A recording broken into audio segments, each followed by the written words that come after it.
Taking care of the veterans of America's wars of the past 3 decades. The House is set to vote next week on the most ambitious legislation regarding military toxic exposure since the Vietnam War. Mike Gooding has the update.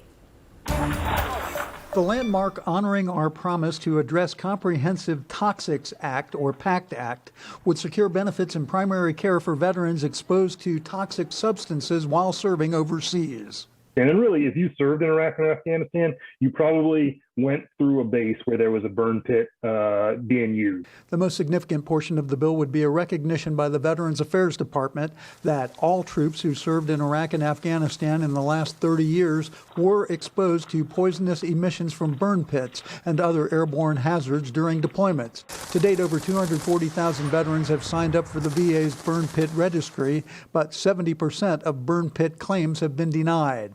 These men and women defended our country overseas, and they are suffering. We can find a way to pay for this bill once we make it clear to the American people and remind the American people of the promise we made to our service members. The bill would expand the VA's benefits and services to roughly 3.5 million veterans. The legislation establishes a list of 23 cancers and respiratory illnesses presumed to be linked to toxic smoke. But it won't be cheap. The Congressional Budget Office says it will cost more than $84 billion in the first 4 years and more than $281 billion through 2031.